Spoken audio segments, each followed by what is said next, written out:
There are secrets out there, guys, performance marketing secrets, and knowing just one or two of them can absolutely light up your funnels. Let's go. This is the Revenue Driven CMO. I'm your host, Chris Mechanic. Join me as I uncover the secrets of the world's most elite CMOs and marketing leaders. The Revenue Driven CMO is sponsored by Web Mechanics, the AI driven performance agency that makes you smarter.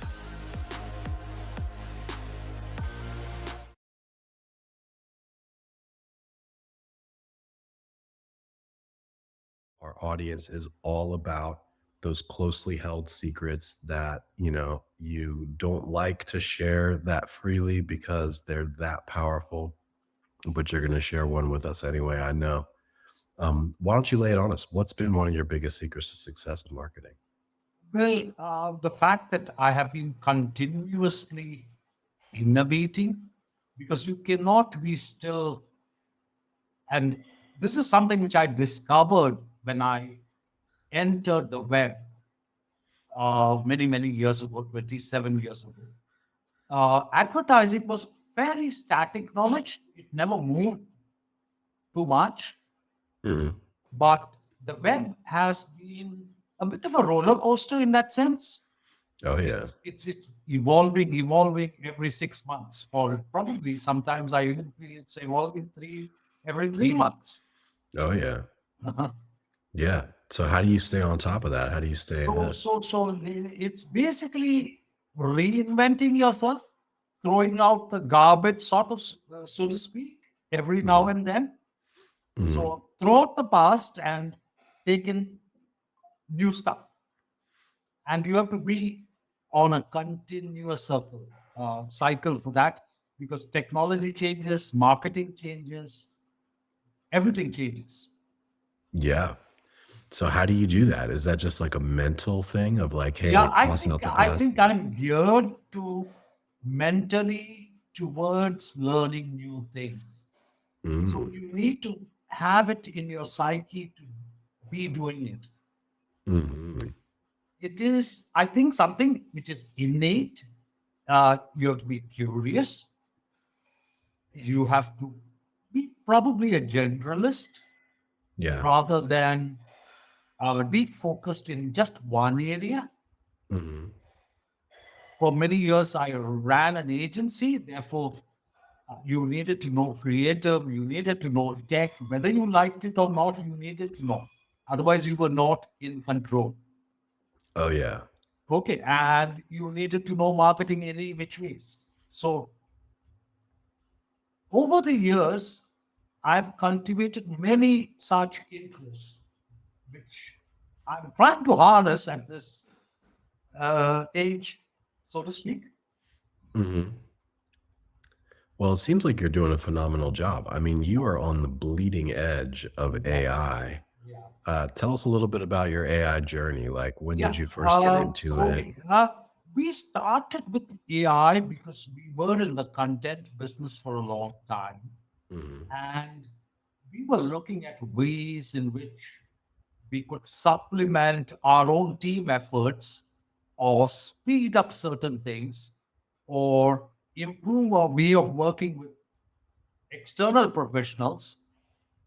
So we started when, those early days when writer, RYTR, that is, all were there. The first version probably of GPT was getting into it. Mhm. It was pretty awful output, but what it did was it gave you something like an outline with which you could work. Mhm. Mhm. Okay, it needed a whole bunch of effort Oh yeah. to sort of make it sound human. Yeah. Okay. Uh, we started then.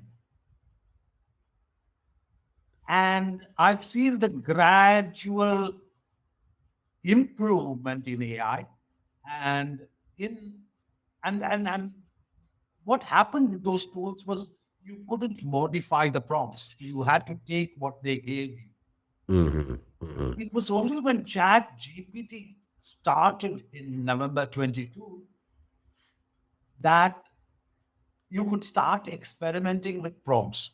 Till then, Oh, it yeah. was a complete black box. Nobody knew what the hell was happening. Yeah. And you just took the output and sort of modified it. Then when ChatGPT opened up, you were wondering how to talk to this AI beast, so to speak. Mhm. And the interesting part was we were discovering, and there were tutorials online. So somebody says, uh, try with a role, somebody says, try an avatar, somebody says, put in some context. So there were all kinds of uh, tidbits of information floating around the web. And there is still, it's not as if it's absent today, but it's coalesced into frameworks. Mhm. And because we were doing a lot of writing on our own, we had to sort of combine all the things that were out there with our own stuff and create our own framework. And which is what I'm going to demonstrate to you, all of you and your clients Yeah. today. And that's future. Yeah. And that's future. Yeah. That's awesome. Cool. Well, really quickly before we get into that, Yeah. let's play a game. Yeah. I'll ask you a question. You answer first, and then Sure. I'll give you my answer. Yeah. But this is what everybody's wondering right now. Yeah. How can we use AI to create content that is not crap? Oh, okay. Now, Just like tell me your general process yeah, without it's very interesting. See, AI requires structured prompts. That means just like you and I are talking and there is a sequence, we understand each other, there is a context. AI needs that. So this is where the framework comes into play. Okay, so you give it the structure that it needs to produce something which is readable, humanized, and things like that. That is one way to do it. Two, whenever AI writes, there are some dead giveaways. There are certain words like delve, or it repeats things like in the ever evolving landscape of digital marketing. Now, if you notice, you will find repetitions of that in a lot of places. So what happens is over a period of time, and the web has got lots of places where you can dig this up. What are the dead giveaways? What phrases? Now, it can be a word like delve instead of dive in, or usual colloquial words that we use. Okay, delve is one. In the ever evolving landscape is one. So I've collected a whole bunch of this, and it's there in future, by the way. Okay, which words to avoid or cut out when you take an output from it. Then there is another remarkable thing which most people don't know, which is called a role. Now, you can give a role to the AI. That means I can ask it to mimic Chris. Now, if Chris is a famous author, then it has in its index a lot of work about Chris and the style and tone in which Chris writes. So it will mimic Chris's vocabulary and way of writing to me. So that's style is one of the critical things. Now you can either mimic a famous author or you can give it a very succinct or description of what the role should be. So if you manage these parameters, you will get output which is humanized. Mhm. So are you typing these things manually in with each prompt, or is this like a custom? See, I have a library of prompts. Plus, I've written so many prompts now, Chris, that it's all embedded. So Mhm. I don't even refer to my own prompts. I keep typing them in from memory.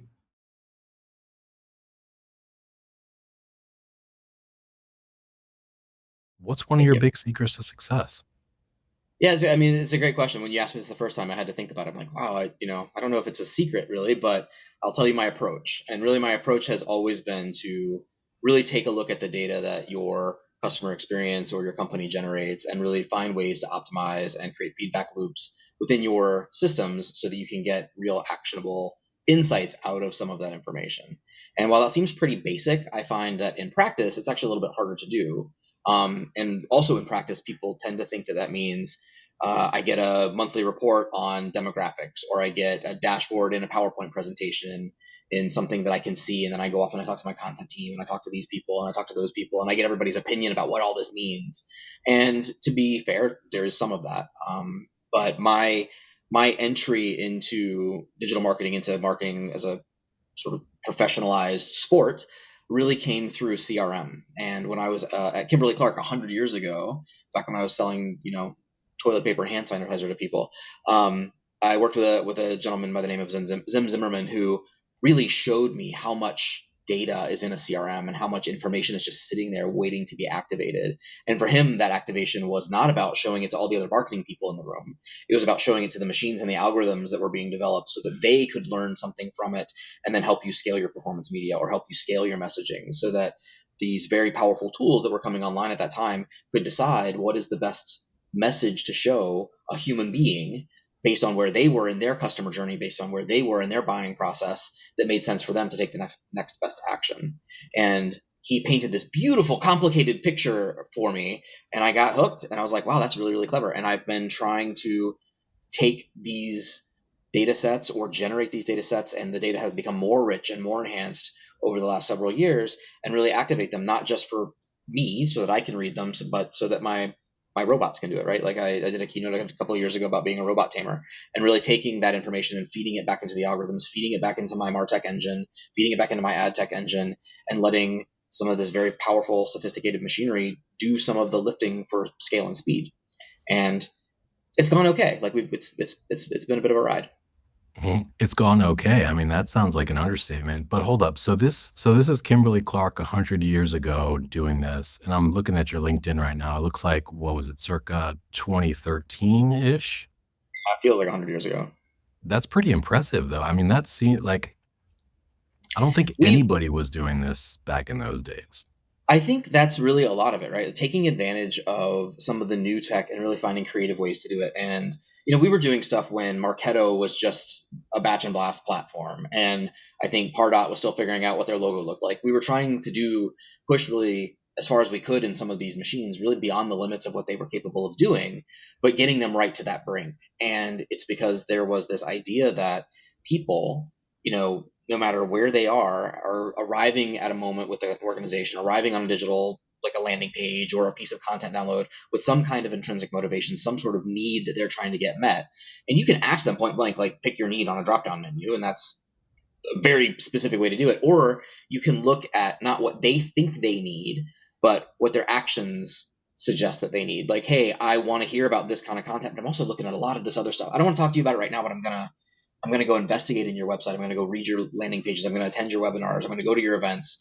I'm gonna click on your media. That sometimes tells me more about a person and more about than they might even know, right? Like I really want this thing, but if all they're interested on this other stuff, sometimes the machine can help you match their unmet need before they even know it. It's the same idea. Like, you and I are going to have a conversation today, and then both of us are going to get on our phones later, and we're going to pull up on Instagram, and it's going to suddenly show us ads for things that we talked about. And the question is, is Zuckerberg listening? I mean, maybe, but I doubt it, because if he was, he'd be selling me that data. But I think what's more likely is that you and I have sort of a mindset, and the things that we're interested in and the motivations that we have start to inform all of our other actions. And these very powerful marketing technologies are really good at synthesizing all of that information in a really fast and coherent way and matching us to the things that they believe we need met. And so I think that's cool, right? So doing that at Kimberly Clark, 2013, 2014, whatever it was, understanding that data foundation and understanding that movement of someone through a customer experience, and how to set up the marketing technology to measure all of the different interactions, all of the touch points, all of that content consumption for an effective outcome has really been the work. It's been the practice for, and I say it's gone okay because yeah, we've made a ton of money for a lot of companies doing it this way. But I think, there's still more to come. There's more interesting things, more interesting applications that we can put that mentality and that mindset against. Yeah. So you and I think, have slightly different views of the world. When we were talking about this, I was like, this is a timely topic. People need to hear about it. Like, nobody knows about this. And you said something interesting. You said, I think everybody knows about it, but they just it's just hard to do, right? Like, it's just difficult. Yeah, I still disagree. I still think that there's a lot of companies that are just doing this, at a maybe. very, Yeah, either they're not aware of it or they're doing it, but doing it at a very sort of superficial level. that's And fair.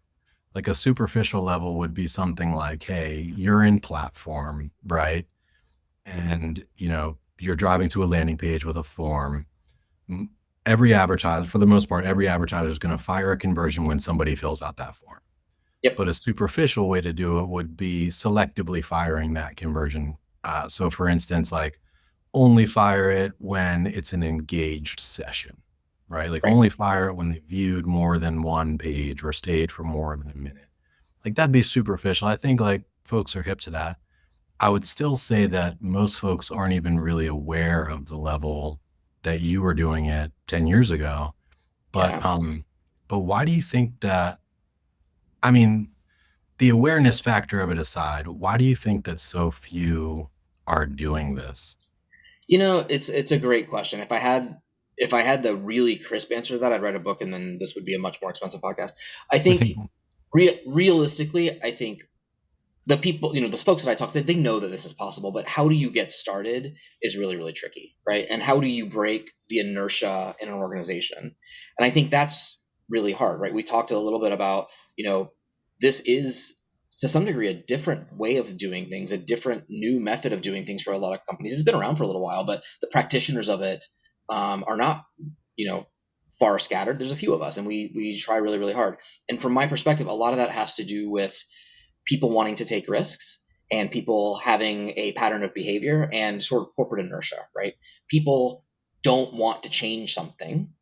They don't want to switch horse mid race, especially if they believe that their horse is in first. And that is, in my experience, where companies get stuck. The time to experiment is really when you're winning, right? Like, that's the time to try some of this new stuff. Not when you're panicked, not when you're like, oh man, sales are down and revenue's down and volume's down or whatever. Let me try a bunch of stuff and see what happens. That's sort of a fear-based model of trying to innovate.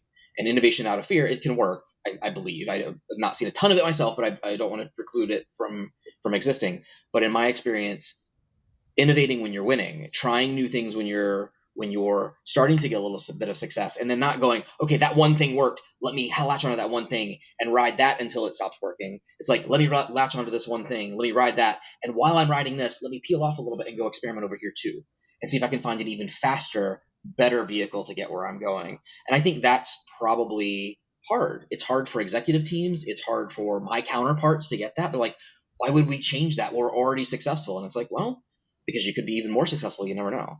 And I think breaking that pattern and sort of breaking that inertia of locking down when we found something that really, really works, but instead leaving a little bit of room to continue to innovate, that is, I think, also really critical to actually putting some of this stuff into practice. And that's hard. It's really, really hard for companies because people like sure things. They want a sure bet. They want a sure success. And if they find a groove, they want to ride that groove as long and as far as they can. And that's a very basic human instinct that I completely understand, but it's also the one you have to fight a little bit as a marketer, and you have to say, hey, I know that this is working, but what if this other thing works too? Let me peel off a little bit and try. And sometimes you're surprised. I ran a pretty like doomed to failure experiment when I was at a previous organization. It's FleetCore. I'll tell you the name of it. And I was like, hey, I don't think this is going to work. Well, it not only worked, it worked really, really well, and ended up becoming sort of the second best performance channel we had behind what was already tried and true. And I was the first one to say, hey, I want to go try this, but I don't think it's going to work. Let's be clear. I want to take a little tiny slice, because I want to place a bet that I believe I'm going to lose. And it won. And I was shocked, but everybody made a ton of money, so it was fine.